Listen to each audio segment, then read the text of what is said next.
Hello everyone, hope you are doing great. हम लोग जब भी स्मार्टफ़ोन या लैपटॉप चलाते हैं तो चलाते वक्त कभी कभी ऐसा फील किए हैं कि कुछ टाइम बाद वो हैंग करने लगता है या लैग करने लगता है। तो हैंग और ये लैग जो भी कर रहा है वो मेनली मेरे ओपिनियन में दो रीज़न से करता है। एक, या तो जो आपका वो डिवाइस है वो उसमें जो आपने एप्लीकेशन रन किया उसको प्रॉपर प्रोसेसिंग पावर या रैम प्रॉपर स्पेस उसको मिल नहीं पा रहा है, इस वजह से या तो वो एकदम फ्रीज़ हो गया, हैंग कर गया। अदरवाइज़ उसका जो प्रोसेसर है वो अपने फुल पोटेंशियल पे चल रहा होता है, जिसके वजह से जो हीटिंग जनरेट हो रहा है, मतलब जो आपका कूलिंग सिस्टम ऑलरेडी से लगा हुआ है या फिर फ़ैन कूलिंग हो जो लैपटॉप्स में होते हैं, या फिर गेमिंग लैपटॉप्स में जो लिक्विड कूलिंग दिया जाता है, या इवन आजकल स्मार्टफोन में भी ये वेपर कूलिंग चैम्बर या फ़ैन वाला सिस्टम होता है। एक साइड से हवा निकला इन किया, दूसरे साइड से निकला। तो अलग अलग टाइप के जो कूलिंग सिस्टम दिए हुए हैं उनके बावजूद भी अगर ये ज़्यादा हीट होना शुरू होता है तो वो ही जो टेम्परेचर है वो प्रोसेसर के लिए सही नहीं होता है लाइफ के लिए उसके। तो वो प्रोसेसर में खुद ब खुद ये डिज़ाइन किया हुआ है कि अगर वो ज़्यादा हीट अप होता है तो वो अपने क्लॉक स्पीड को कम कर ले। क्लॉक स्पीड को कम कर ले मीन्स अगर वो 2.4 गीगाहर्ट्ज़ पे चल रहा है तो वो उसकी फ्रीक्वेंसी को कम करके 2 गीगाहर्ट्ज़ के नीचे की ओर ले आएगा। और वैसा कोई जैसे वीडियो एडिटिंग है और या फिर गेमिंग है, और उस वक्त गेमिंग के वक्त तो बहुत ज़्यादा, मतलब ये अगर आप लेफ़्ट राइट मूव कर रहे हैं तो लेफ़्ट की ओर, राइट की ओर मूव किए और उस वक्त राइट साइड जो आपको पेड़ पौधा जो भी दिखाई दिया वो सेकंड बाय सेकंड रेंडर हो रहा था। तो उस वक्त सीपीयू और जीपीयू दोनों एक साथ काफ़ी फुल पोटेंशियल पे काम कर रहा होता है, तो उस वक्त क्लॉक स्पीड बहुत ज़्यादा लगता है। तो ऐसे में अगर कूलिंग एफिशिएंट नहीं ना रहे तो वो अपने क्लॉक स्पीड को कम करता है। और चूँकि उन सारे चीज़ों को रेंडर करने के लिए क्लॉक स्पीड हाई चाहिए होता है, बट वो मिल नहीं रहा होता है, जिसके वजह से वो गेम आपका अटकना शुरू हो जाता है, जो कि एक्चुअली में ओवर रेटिंग की वजह से हुआ है। जो कि हम जनरली इंडिया जो ऑलरेडी 40-45 गर्मी के टाइम में पहुंचा रहता है, उतने में हम लोग अगर दबा कर गेम खेलना शुरू कर दे तो ये देखना आम बात है। अब जो मैंने ये बात किया क्लॉक स्पीड का कि आखिर ये क्लॉक स्पीड है ही क्या, है क्या चीज़ प्रोसेसर का। तो क्लॉक स्पीड एक तरह का प्रोसेसर का एक तरह का वो लिमिट है, वो कितने रफ्तार से वो प्रोसेसर काम कर सकता है। उसको समझने के लिए हम एक एग्जांपल लेते हैं बाइक का। जैसे कि कोई बाइक है एच एफ डीलक्स, तो ये एच एफ डीलक्स का कंपनी क्लेम करती है कि ये 85 किलोमीटर पर आवर की रफ्तार से मैक्सिमम जा सकती है। तो 85 का जो ये टॉप स्पीड है, तो अगर फुल थ्रॉटल अगर हम इसे देते हैं तो ये मैक्सिमम 85 तक ही अचीव कर सकती है। चाहे हम लोग भले भले ही कुछ लोग कूल बनने के लिए बोलते हैं कि हाँ भाई मैंने तो एच एफ डीलक्स या स्प्लेंडर को 100 पे चलाया हुआ है, उतना पॉसिबल ही नहीं है। 85 के बाद 85 पहुँचते पहुँचते वो खुद ब खुद वाइब्रेशन फील होने लगता है। या फिर दूसरी बाइक की बात करें, ग्लैमर, इसका कंपनी क्लेम करती है 95 kilometre per hour top speed है इसका, मतलब फुल थ्रॉटल देने के बाद ये 95 ही जा सकता है, उससे बियॉन्ड नहीं जा सकता। या थोड़ा और भी उससे ऊपर जाए, टी वी एस अपाची 160, तो इसका कंपनी क्लेम करती है 115, 120, 115 और 120 के अराउंड।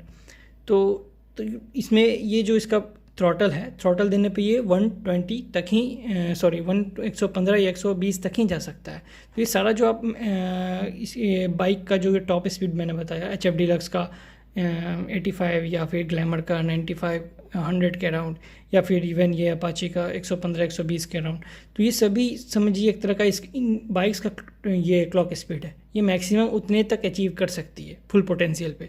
हालांकि फुल पोटेंशियल पे आप जब भी कभी बाइक को ड्राइव करिएगा तो आपको फील होगा कि ये वाइब्रेट कर रहा है, और ये कंटिन्यूस उतने पर ड्राइव करने पे ये इंजन के लिए भी नुकसानदायक ही है।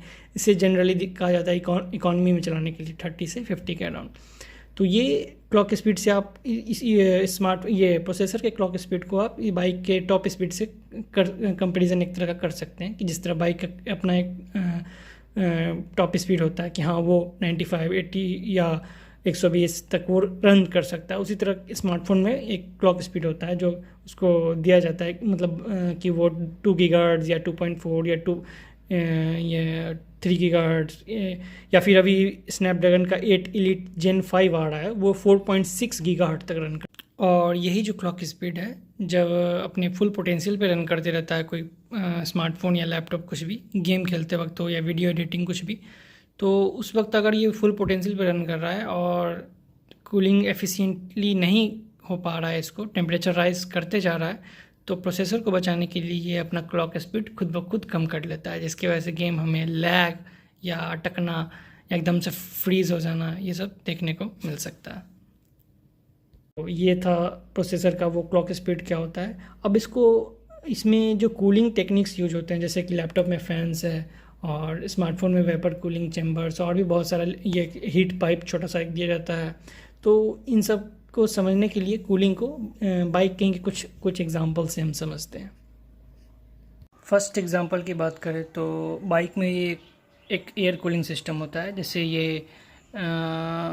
ये स्ट्राइप जो दिख रहा है बाइक पे लगा हुआ, ये ऐसे डिज़ाइन के लिए नहीं है कि काफ़ी कूल लगे, ये कूलिंग टेक्निक है। इसके अंदर का जो सरफेस है वो इंजन है, वो हीट होता है, तो वो टेम्परेचर जो उसका राइज़ होगा वो इन्हीं छोटे छोटे पतले पतले फिन्स जो लगा हुआ है उसकी तरफ डिसिपेट होना शुरू होगा।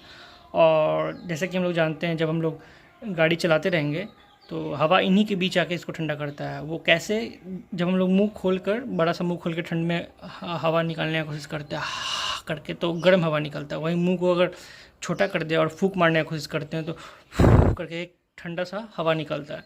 तो इन्हीं को पतले होने की वजह से हवा इसके अंदर से ट्रैप होते हुए जाता है और इसको, इन फिन्स को, पतले पतले फिन्स को ठंडा कर देता है, जिससे वापस ये कंटिन्यूअस साइकिल चलते रहता है। अंदर का टेम्परेचर राइज होता है, वो राइज टेम्परेचर इन फिन्स की ओर बढ़ता है, हीट डिसिपेट होता है और गाड़ी, इसलिए इंजन ये आगे है, बाइक में आगे होता है और इसके हवा उसको ठंडा करते, कंटिन्यूसली ठंडा होता जाता है। इसलिए बाइक से लॉन्ग राइड काफ़ी पॉसिबल हो पाता है।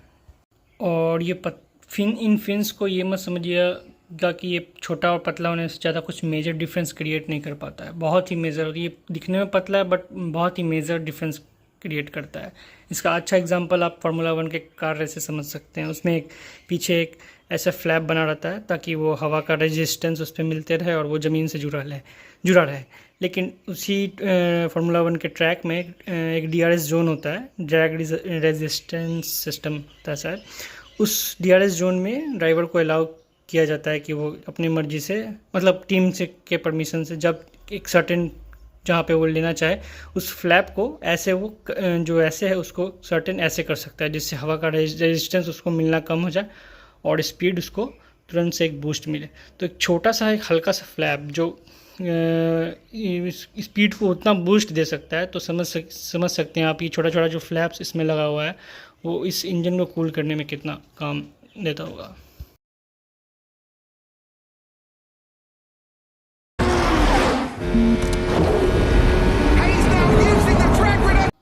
दूसरे कूलिंग टेक्निक की बात करें तो जैसे ये स्कूटर है, तो इसका इंजन पीछे होता है, बाइक की तरह आगे नहीं, जो हवा उस पर टकरा सके और उसमें कुछ कूलिंग टेक्निक लगाकर फिन्स वगैरह देकर उसके हीट को डिसिपेट किया जा सके। तो इसमें एक एक्स्ट्रा फ़ैन दिया जाता है, पीछे दिख रहा होगा, एक मिनट जूम करते हैं, ये फ़ैन दिख रहा होगा, फ़ैन का ब्लेड। जब इंजन स्टार्ट करते हैं तो ये फ़ैन रोटेट करने लगता है और बाहर का जो हवा है वो उसको इंजन की ओर पुश किया जाता है ताकि वो ठंडा रह सके। बट ये उतना एफिशिएंट नहीं होता है जितना बाइक का वो एयर कूलिंग टेक्निक होता है। वो इससे ऊपर है, ये नहीं, थोड़ा उतना अच्छा नहीं, एफिशिएंट नहीं होता। और इससे भी ज़्यादा एफिशिएंट एक लिक्विड कूलिंग होता है जो सुपर बाइक्स में देखने को मिलता है।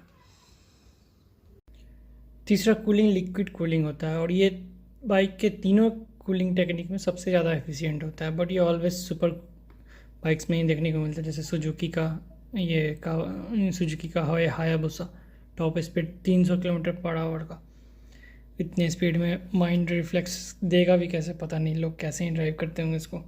तो इतना जो टॉप स्पीड वो जनरेट कर पा रहा है, तो इतने स्पीड को जनरेट करने के लिए जो हीट जनरेट होगा इंजन में, उसको कूल डाउन करने के लिए इसमें लिक्विड कूलिंग वगैरह दिया जाता है। बाकी ये ना ही बुलेट में लिक्विड कूलिंग मिलेगा, ना ही ये 100 सीसी 125 150 सीसी वाले में मिलेगा लिक्विड कूलिंग। उनमें बस एयर कूल्ड इंजन रहता है जो सामने लगा रहता है। कूलिंग का एक और एग्जांपल हम लोग ATM में देख सकते हैं। ATM में भी ATM मशीन होता है, वहाँ भी उसमें भी प्रोसेसर लगा होता है ताकि वो अच्छे से परफॉर्म कर सके, सर्वर से रेगुलरली कनेक्टेड रह सके। और इन सब में जो उसका कूलिंग है होना कूल होना बहुत ज़रूरी है। इसलिए एटीएम में एसी लगा होता है ना। एसी इसलिए नहीं लगा होता है कि मस्त बंदे आएंगे, चिल रिलैक्स करेंगे और पैसा निकाल के जाएंगे। वो एटीएम मशीन को ठंडा रखने के लिए उसमें एसी लगा रहता है। बट करप्शन होने की वजह से सरकारी एटीएम्स बहुत कम ही ऐसा दिखता है जिसमें एटीएम ये एसी हमेशा ऑलवेज वर्किंग कंडीशन में रहता है। बाकी प्राइवेट्स बैंक्स में तो दिखता ही है, सरकारी का कुछ हाल ढीला रहता है। तो वहाँ भी कूलिंग का बहुत मेजर रोल है। और कूलिंग ना होने की वजह से ही बहुत सारे एटीएम में दिखता होगा, कभी एटीएम काम नहीं कर रहा है तो कभी रिस्पॉन्स टाइम बहुत स्लो हो जाता है उसका, वो भी इसी वजह से हो पाता है।